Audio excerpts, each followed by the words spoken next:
This color mixing exercise, it's so simple, but it's going to teach you everything you need to know about color and color mixing. Just close your eyes. Let's turn this into a game. Close your eyes and randomly select a paint tube. It doesn't have to be anything special from your palette that you normally use, and this time I have cadmium orange. It's kind of an expensive pigment, but this will do. So here it is. What you need is you need to randomly select a pigment. So we have cadmium orange here. You also need titanium white. Just take the cheapest study quality paint that you have.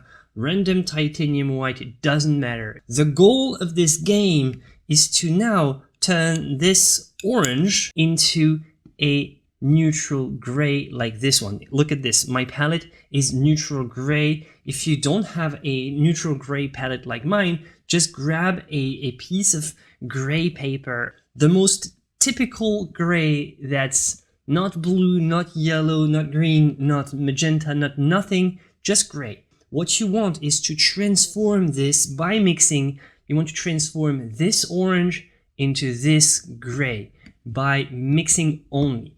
And the thing is, we don't want to just take white and black and make gray and just drown it until there's no more of it. It's kind of cheating, right? We want to use complementary. So you go on my website, you pick up this color wheel for artists, and in there, there's everything you need to learn. So this cadmium orange is here. What you're going to look for is the color that's on the opposite side of the wheel. So right here, this would be Prussian blue, cobalt blue would work.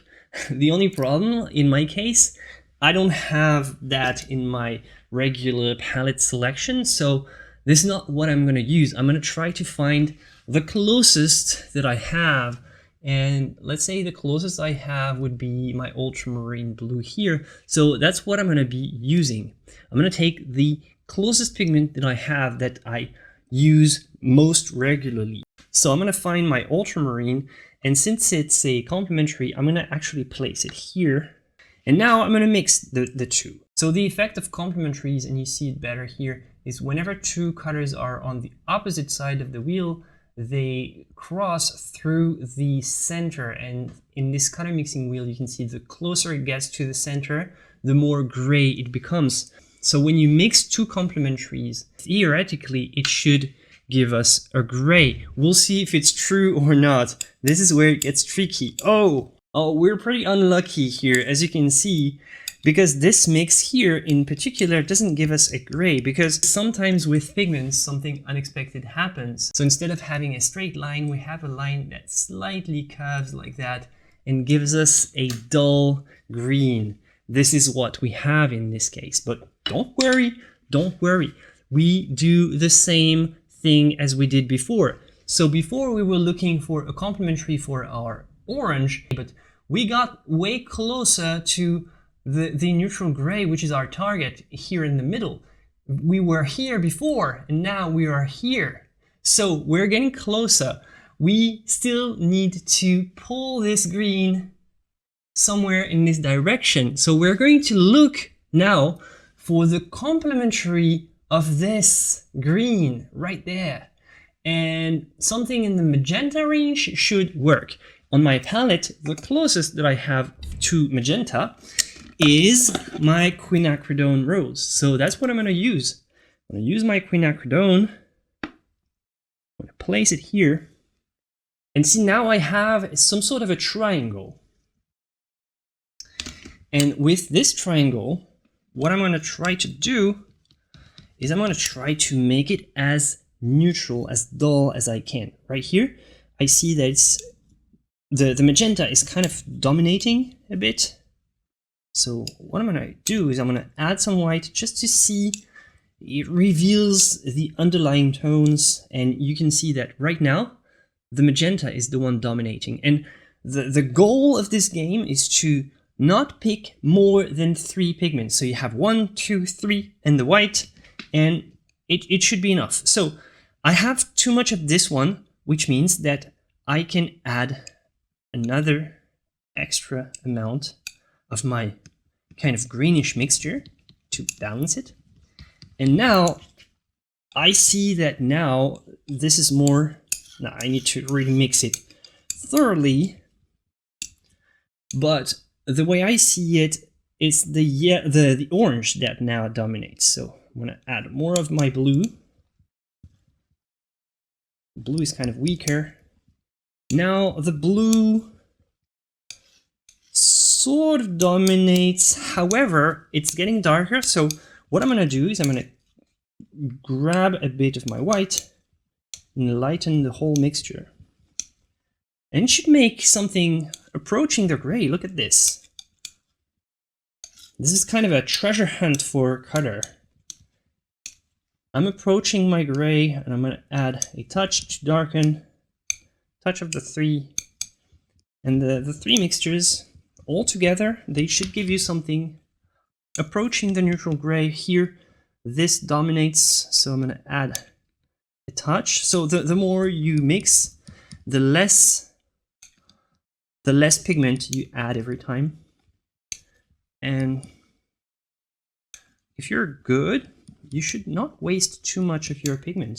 I still have a decent stack of orange. All right, I think I'm satisfied with how it turned out. Look at how there's almost no difference between my palette and my mix. It almost disappeared in my palette. I'm happy. This is what I want. And this exercise will just teach you so much about color mixing, and on your palette is going to just help you navigate the color wheel so much better. Let's do another one and we'll see. So, oh, a tough one. Venetian red. This one is going to be a tough one because Venetian red is very dense, it's very potent. So let's check. Venetian red is here, so I should try to find something in this range. I'm going to grab some cobalt turquoise. It's also an expensive pigment, so I'm placing my cobalt teal right here, PG50 cobalt teal blue. A wonderful pigment, I just love this one. So not easy, because in this case, yeah, I'm gonna reduce the amount of Venetian red. It's just so strong. So I really don't want to use too much of it. Well, you know what? I'm gonna use a phthalo alternative though, because nah, I'm keeping this one. It's just too precious. I can show you for the exercise. This is cobalt is precious, so I'm gonna put it back in the tube. No worries. I'm gonna do the same with phthalo. This is what I use when I need to just save a little bit, because it's much less expensive. I'm gonna use more.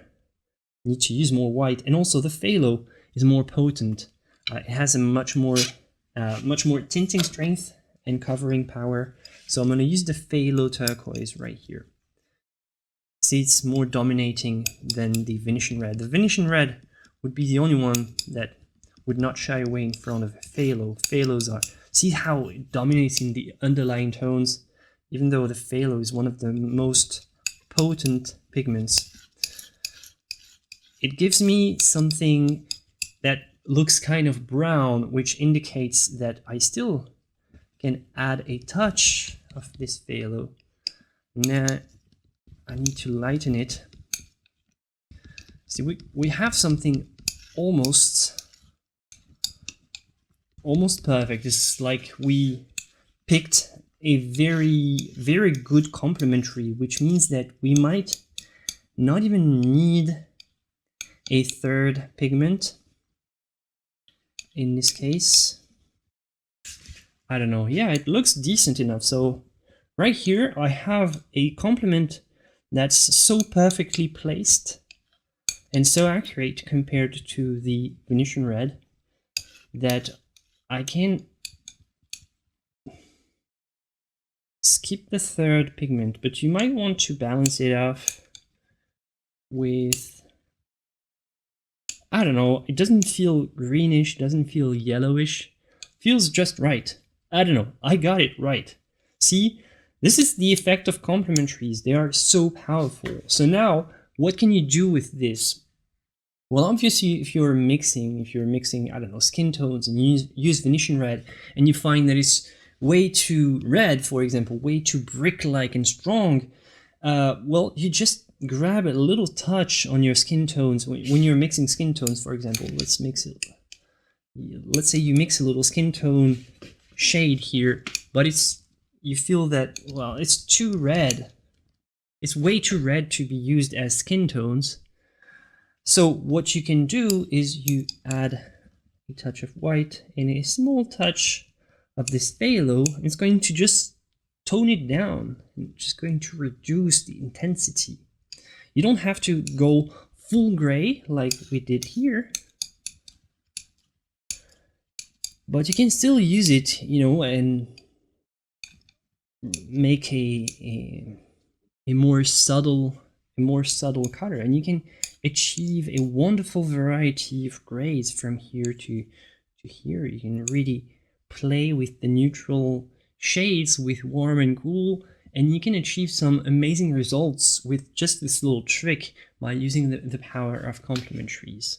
And there you go. This is the very simple color mixing game that you can do today with your own pigments. Try it. It will just teach you so much. And if you want to watch another video on color, you can click here or here, I don't know where, but I'll see you for the next one, my friends. And until then, joy and inspiration to you. Bye-bye.